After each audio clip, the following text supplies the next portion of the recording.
Welcome to Hourglass Secrets. What if the person you trusted most in your life, the mother, the wife, the friend, was secretly capable of taking lives? Not once, not twice, but over and over again. Imagine the horror hidden behind a smile, a comforting hand, a warm meal.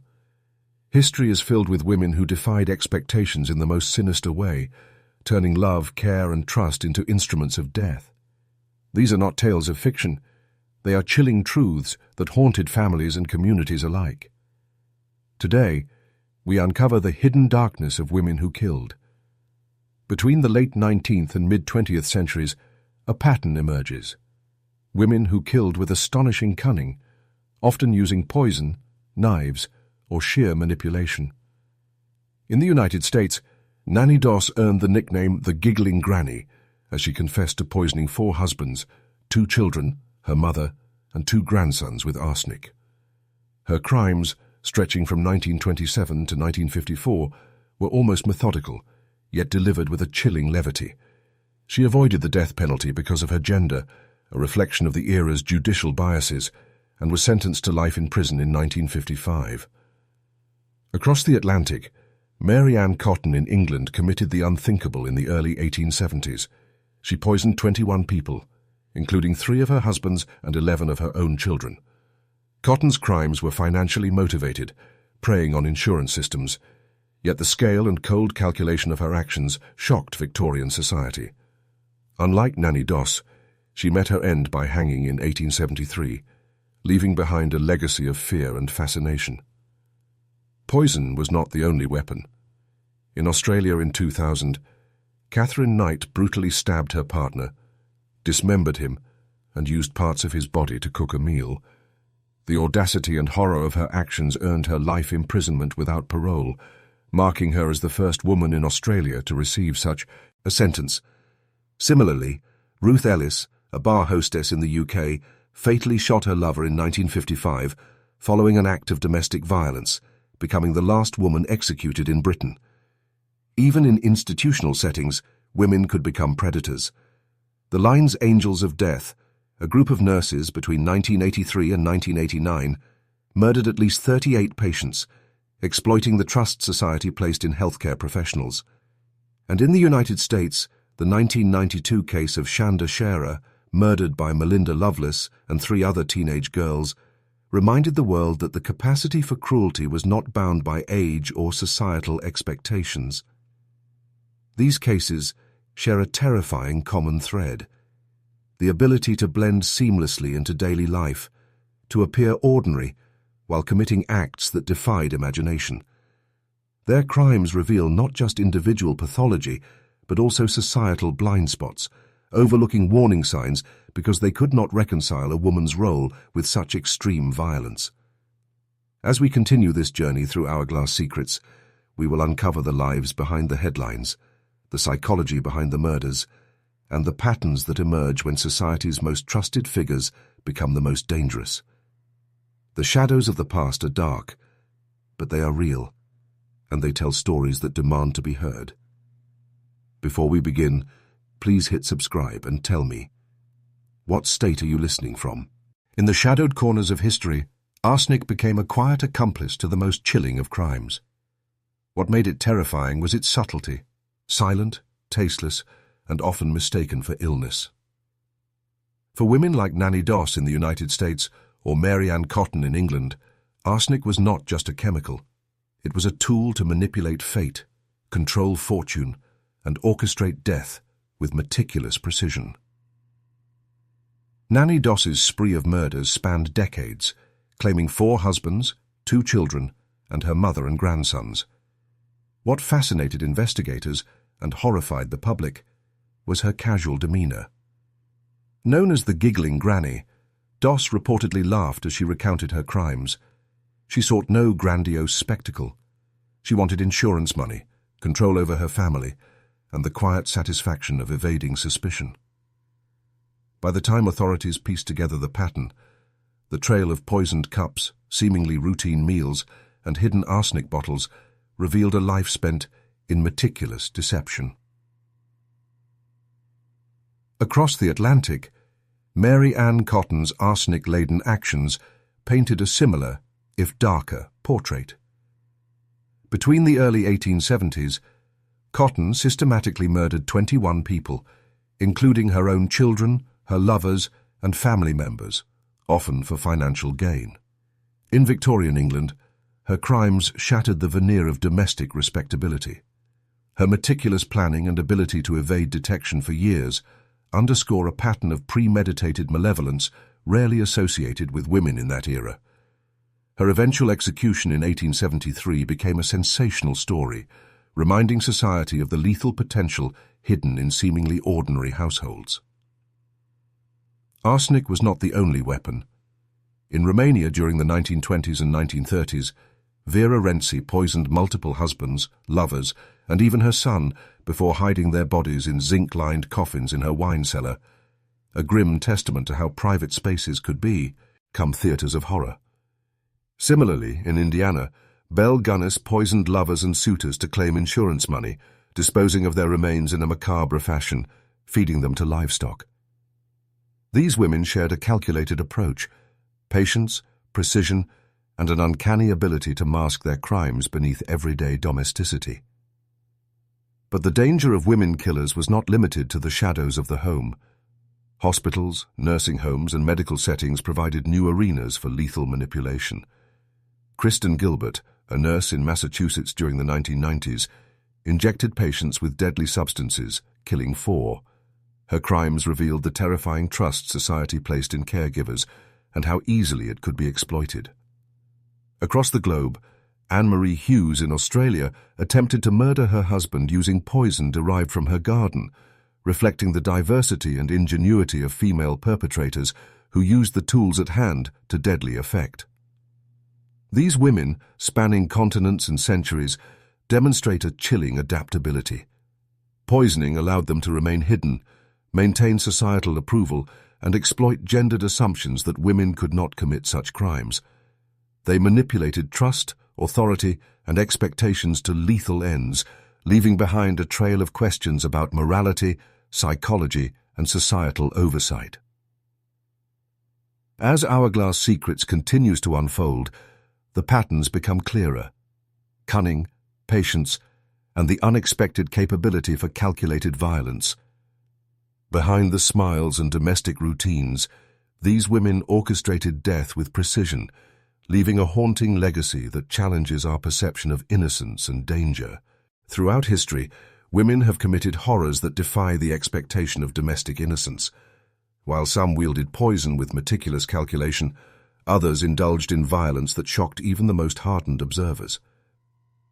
Perhaps the most infamous example is Elizabeth Bathory, the Hungarian noblewoman of the 16th century, whose legend persists as one of history's most chilling tales. Known as the Blood Countess, Bathory allegedly murdered hundreds of young women, bathing in their blood in a twisted quest to preserve her youth.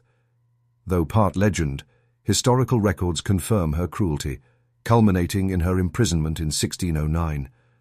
Her story serves as an unsettling reminder of how privilege and power could mask unspeakable evil for decades. Centuries later, in the United States, similar darkness manifested in more modern but equally calculated forms. Nurses and caregivers, those entrusted with life, became agents of death. Linda Burfield Hazard, a self-proclaimed fasting specialist in early 20th century Washington state, promised healing through starvation. Yet her treatments often resulted in death, including that of a visiting English heiress. Similarly, Amy Archer Gilligan, a Connecticut nursing home proprietor between 1907 and 1917, poisoned elderly residents to claim life insurance, masking murder with the guise of care. Their actions demonstrate a chilling exploitation of societal trust and authority, where vulnerability became a deadly opportunity.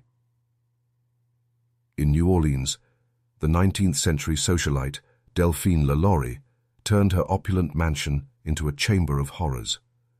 Her enslaved victims were tortured and experimented upon in secret basement chambers, their suffering hidden beneath a facade of wealth and refinement. Her acts revealed the terrifying potential of cruelty, cloaked in social respectability, a theme that echoes through history from aristocrats to everyday citizens. Even in the quiet corners of farms and towns, ordinary homes could conceal extraordinary darkness. Belle Gunness in LaPorte, Indiana, poisoned her suitors with strychnine, feeding their remains to livestock while enriching herself through insurance fraud. In Georgia during the 1960s, Janie Lou Gibbs poisoned her own family, including her sons and grandson, to secure financial gain. Across England, sisters Catherine Flanagan and Margaret Higgins, known as the Black Widows of Liverpool, executed a similar plan during the 1880s, poisoning relatives to claim insurance payouts. The methodical nature of these crimes, small doses, patience, and an unassuming domestic routine, highlights the terrifying adaptability of female killers. From poisoned cups to hidden basements, the patterns emerge clearly. Opportunity, trust, and societal assumptions about women's morality were exploited. These killers were not impulsive or overtly theatrical. They were patient, calculating, and often remarkably normal to the outside world. Their actions blur the line between the ordinary and the monstrous, forcing us to confront a dark reality, that danger often wears an unexpected face. As we peer into these stories, the theme becomes unmistakable. Power, obsession, and opportunity converge in ways that challenge assumptions, revealing the hidden potential for calculated cruelty. Each case, whether noble or domestic, poisoner or sadist, serves as a haunting echo of the same question. How well do we truly know the people around us? In homes where trust should have been absolute, horror often quietly took root. While society assumes safety behind closed doors, history repeatedly proves otherwise. Some killers turned intimate spaces into stages for cruelty that defied comprehension. In 2000, Catherine Knight in Australia crossed every imaginable boundary. After stabbing her partner, John Price, she dismembered him and reportedly used parts of his body to cook a stew. The brutality of her actions shocked the nation and resulted in a life sentence without parole, the first woman in Australia to receive such a punishment. Poison, long a tool of secretive killers, continued its grim legacy. Blanche Taylor Moore, for example, targeted her boyfriend with repeated arsenic doses, while also being suspected of murdering her father, mother-in-law, and first husband. Her meticulous planning and patience illustrate how the seemingly ordinary can mask an extraordinary capacity for calculated murder. Across the Atlantic, in 1955, Ruth Ellis fatally shot her boyfriend David Blakely after a violent argument, becoming the last woman executed in the United Kingdom. Her case, though distinct in method, highlights the extremities to which personal obsession and emotional turmoil can escalate. Even younger offenders entered this grim narrative. On January 10, 1992, Melinda Loveless, alongside 3 schoolgirls, kidnapped and murdered 12-year-old Shanda Sharer in Madison, Indiana. The cruelty displayed, kidnapping, torture, and execution, shattered the notion of youth as innocent. Only Tony Lawrence, who refused to participate fully, was spared the full consequences, demonstrating that moral lines are sometimes drawn under extraordinary pressure. Each participant's sentence, ranging from 20 to 60 years, reflects a society grappling with the intersection of juvenile impulsivity and premeditated malice. Similarly, Brenda Spencer, a 16-year-old in San Diego, opened fire on a schoolyard in 1979, killing 2 adults and injuring 8 children. Her chilling explanation, "I don't like Mondays," echoed globally, highlighting how boredom or resentment can manifest into acts of public horror. In Australia, Tracy Wigginton's obsession with the occult culminated in the stabbing of Edward Baldock 27 times, driven by a desire to consume his blood. Her later release on parole challenges us to consider how justice weighs intent, rehabilitation, and the nature of depravity. A pattern emerges. Women, in positions assumed to be nurturing or ordinary, wielded violence with both precision and unpredictability. From kitchens and bedrooms to schoolyards and isolated homes, their crimes were intimate, often blending seamlessly with daily life until horror erupted. Their methods, poison, stabbing, shooting, differed, but the underlying impulses remained consistent: control, obsession, and the exploitation of trust. This section forces a reflection on domestic spaces where societal assumptions about safety and gender are most vulnerable. Within these walls, innocence and normality were meticulously dismantled, leaving devastation behind. The chilling truth is that history's most intimate settings often conceal its darkest secrets. Some of the most terrifying acts of murder emerge not from strangers, but from those we are meant to trust. In this section, the dark psychology of killers reveals how obsession, envy, and greed can transform the familiar into a lethal threat. On May 19, 1983, in Springfield, Oregon, Diane Downs committed a horrifying act that stunned the nation. She shot her 3 children, killing one, in a calculated attempt to pursue a forbidden romantic relationship with a married man. Downs' ability to manipulate those around her, even in the aftermath of such a heinous crime, showcased the frightening intersection of emotional instability and calculated malice. Her life sentence reflected society's recognition of both the crime's brutality and the psychological complexities driving it. Decades earlier, in 1925, Martha Wise in Medina County, Ohio, poisoned more than a dozen family members, killing 3. Unlike Downs, Wise was mentally ill, but the result was no less tragic. Her story illustrates how psychological vulnerability and access to lethal substances can combine to catastrophic effect, even within a seemingly ordinary household. The case of Valerie Parashumti and Jessica Stasinowski in Perth, Australia, underscores that murder is not limited by age or conventional morality. On December 18, 2006, the pair drugged, bludgeoned, and fatally strangled their 16-year-old flatmate, Stacey Mitchell. Their motivations, while rooted in personal grievances, demonstrate the extreme lengths human beings will go to when anger, jealousy, or desire for control overtakes reason. Both women were sentenced to 24 years in prison, serving as a grim reminder of consequences following calculated acts of violence. Even those who appear outwardly unremarkable can harbor lethal intent. Sylvia Segrist, for instance, opened fire on shoppers in a Philadelphia area mall in 1985, killing 3 people. Opal. Her 3 consecutive life sentences reflect a society struggling to comprehend how ordinary settings can turn into arenas of mass violence. Similarly, Christina Marie Riggs in Arkansas tried to murder her children using injections of potassium chloride. When her son survived, she resorted to suffocation. Riggs's subsequent execution in 2000 highlights the lethal potential of desperation and the extreme outcomes that can result when parental obsession and distorted thinking collide. Medical professionals, traditionally trusted with life, sometimes became instruments of death. Bobby Sue Dudley, a registered nurse in St. Petersburg, Florida, murdered 12 elderly nursing home residents using insulin overdoses. Her calculated exploitation of trust underscores a chilling reality. Familiarity and authority can be weaponized, making prevention extraordinarily difficult. This section illuminates a terrifying pattern. Murderers are often closer than we imagine, their motives woven into daily interactions. Whether driven by obsession, mental illness, or greed, their methods, shootings, poisonings, and suffocation, reveal a macabre creativity that defies moral and societal expectations. The home, the workplace, or even spaces meant for care can hide unimaginable darkness. History consistently warns that evil does not always announce itself.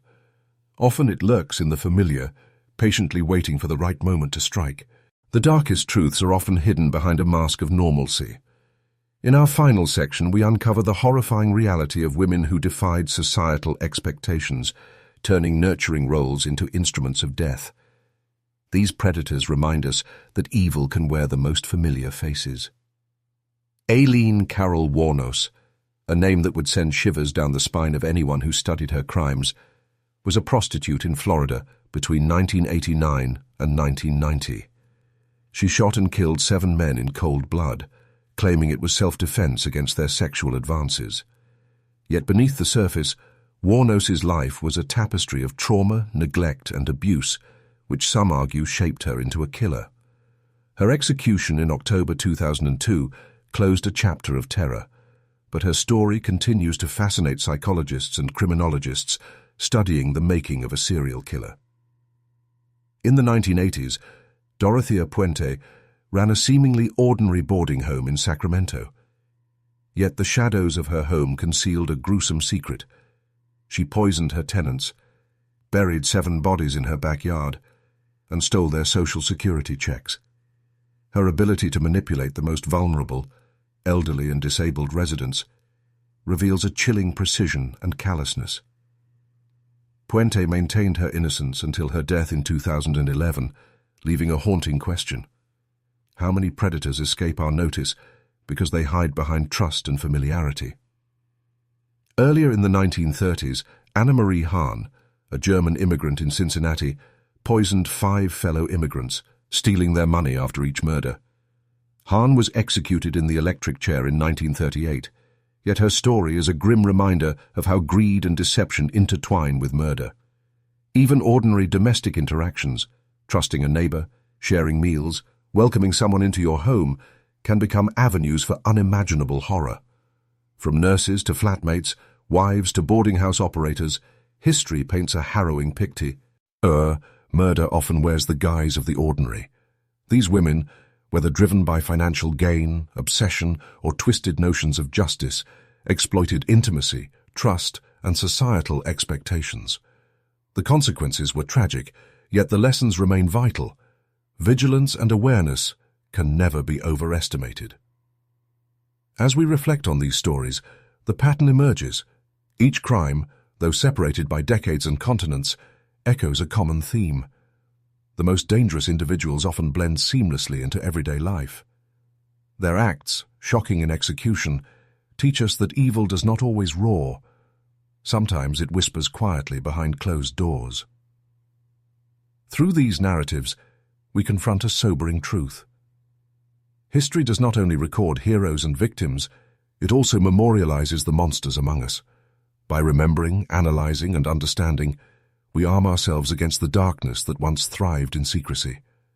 And so, as the sands in the hourglass continue to fall, the stories of these women linger, terrifying, real, and unforgettable.